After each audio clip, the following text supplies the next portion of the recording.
La parole est à Monsieur Thierry Robert pour 10 minutes.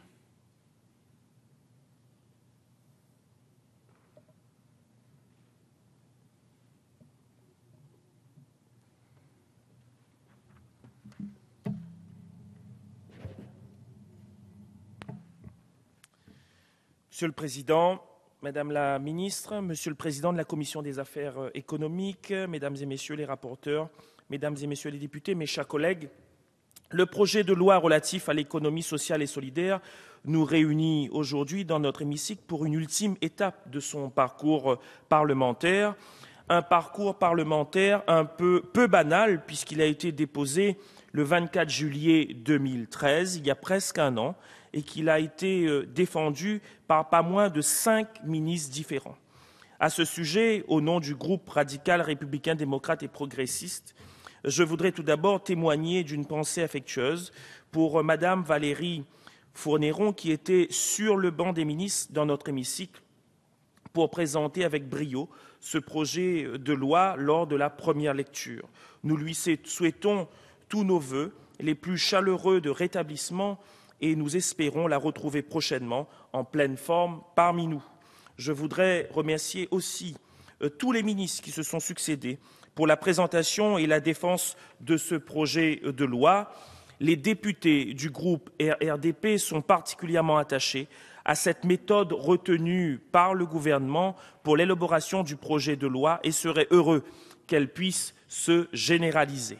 Tous les acteurs socio-professionnels de la grande famille de l'économie sociale et solidaire sont unanimes. En dépit de leurs désaccords parfois profonds, ils se réjouissent de la concertation permanente qui a abouti au texte que nous allons examiner. C'est une des raisons fortes de la satisfaction qui domine sur nos bancs et parmi les parties prenantes pour ce texte globalement cohérent et consensuel. Je voudrais aussi saluer Thierry Jeantet pour sa participation active au débat. Sans son rapport, il est probable que le projet de loi ne serait pas aussi raffiné, même si nous le verrons, nous pouvons encore parfaire le texte parmi l'adoption d'un amendement construit à son initiative à l'article 14 bis. Ce projet de loi a pour objectif principal de donner une plus grande reconnaissance et une meilleure gouvernance à un secteur d'activité bien spécifique. Un secteur certes hétérogène et divers, mais un secteur qui trouve son unité dans le respect des grandes valeurs humanisme, de solidarité, de démocratie, de redistribution équitable des richesses et de justice sociale, sans rien concéder à l'efficacité, à l'innovation et au professionnalisme. Aujourd'hui, notre pays, comme beaucoup d'autres pays européens, fait face à une crise financière, une crise économique et sociale, mais aussi une crise morale. Oui, depuis 30 ans, nous avons accumulé les déficits, que cela soit sous une majorité ou une autre, et nous sommes aujourd'hui contraints de réduire ces déficits et donc à faire un effort très important de réduction de la dépense publique. Cet effort est nécessaire puisque la dette finit par peser tellement sur le fonctionnement même de notre économie qu'elle l'asphyxie. Il faut d'un côté réduire les dépenses publiques et de l'autre côté investir plus qu'on ne l'a fait dans le passé dans les secteurs économiques porteurs d'espoir et d'emploi, dans les secteurs comme l'économie sociale et solidaire. Car toutes les statistiques le démontrent, les résultats économiques de l'ESS sont globalement très bons. Ils témoignent d'une capacité de résistance et de résilience face à la crise, avec la création de nouvelles activités localisées sur notre territoire dans la santé, l'éducation, l'insertion, la prévoyance, l'assurance ou encore l'agriculture. Ces réponses apportées aux besoins fondamentaux de notre société confirment que l'ESS est une force motrice complémentaire pour accompagner l'évolution des sociétés occidentales contemporaines gagnée parfois par l'individualisme et le repli sur la sphère privée. Il ne s'agit en aucun cas, ici, d'opposer une économie saine à une économie malsaine. Nous ne sommes pas naïfs. Loin de nous l'idée que l'économie sociale et solidaire est préservée de toutes les intempérances, alors que l'activité économique dite classique serait la porte ouverte à tous les maux. Pourtant, l'économie sociale et solidaire a longtemps été considérée de façon trop marginale, certainement, par les pouvoirs publics. Nous avons souvent oublié son rôle et son originalité alors qu'elle est en mesure de faire cohabiter de façon harmonieuse performance économique, utilité sociale et développement durable. Aujourd'hui, après l'enrichissement du texte par les 2 lectures au Sénat et une 2e lecture en commission à l'Assemblée, nous avons un texte qui propose de faire de l'ESS un modèle robuste et ambitieux. Le texte renforce sa place au sein de notre économie, en levant les obstacles à son essor et en prévoyant des mesures visant à conforter son développement sur tous nos territoires. Concernant la reconnaissance publique du secteur, le projet de loi propose dans son article 1er, article fondateur, à défaut d'une définition légale englobante, de caractériser les acteurs par des déterminants d'une définition politique. À ce sujet, la création et le maintien d'un portefeuille ministériel mentionnant l'économie sociale et solidaire est une confirmation importante pour l'organisation administrative du secteur comme pour sa visibilité. Dans l'article 1er, toujours, ce sont donc les caractéristiques économiques des entreprises et organismes concernés qui serviront à définir l'identité et l'utilité sociale, même si elles ne les épuisent pas.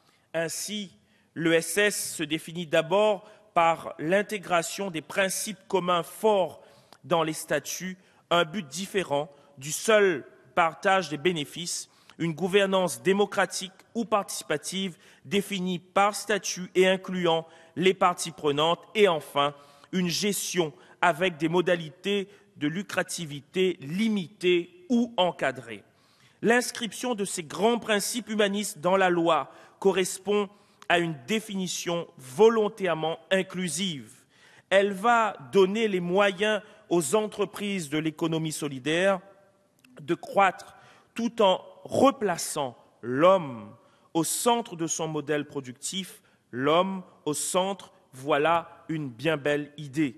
Sur les principes retenus dans l'article 1er, nous approuvons la version actuelle du texte qui permettra de répondre à des critiques légitimes sur la spécificité de l'ESS par rapport au privé lucratif. Je pense notamment au secteur médico-social où l'ESS représente les 2/3 de l'activité. Ensuite, le texte propose une nouvelle structuration de l'ESS pour l'institutionnaliser son dialogue avec l'État, les collectivités territoriales et la société civile. Par la création d'une représentation politique nationale avec la Chambre française de l'économie sociale et solidaire et la reconnaissance de l'utilité publique des chambres régionales de l'économie sociale et solidaire, les CRES, le texte améliore la gouvernance au niveau national et confie aux représentants de l'État dans les territoires la mission de contractualiser avec elles pour assurer les différentes missions publiques. Les CRES ont déjà globalement une expertise fine des entreprises de l'ESS sur leur territoire. Le texte leur permet d'assurer la promotion de l'ESS, d'aider à la formation des dirigeants et des salariés, tout en continuant la collecte des données localement.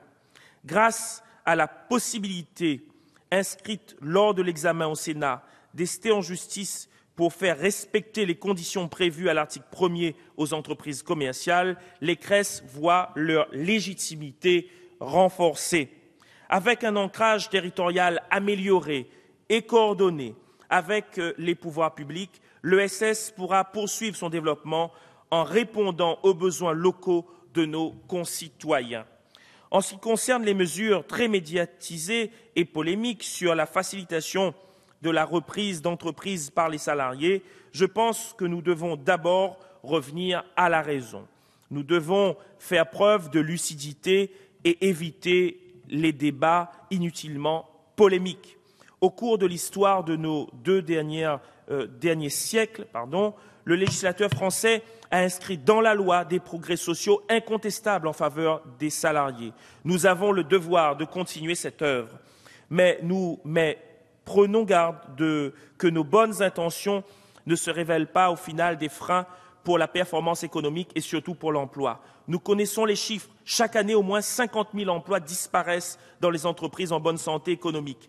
C'est souvent une mauvaise transmission ou un arbitrage économique et financier irresponsable qui aboutit à cette situation absurde.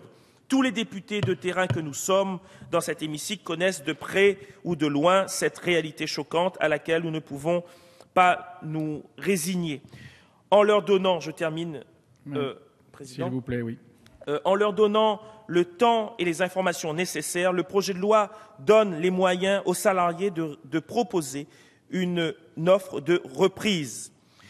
Ils ont le savoir-faire, la compétence, la connaissance de l'outil de production. Merci de conclure. Il est légitime de faciliter cette possibilité de reprise. Donc, désolé de décourter, mais pour conclure, je voudrais dire au nom des députés RDP que le développement de l'ESS ne doit pas être une façon de se donner bonne conscience en ces temps de gestion rigoureuse des finances publiques. Le développement de l'ESS est une façon de réaffirmer cette idée simple, mais souvent oubliée dans notre économie parfois déconnectée, c'est l'homme qui doit être au centre de celle-ci. Dans ces conditions, Madame la Ministre, sachez d'ores et déjà que vous pourrez compter sur le soutien des députés du groupe RDP. Merci. Merci.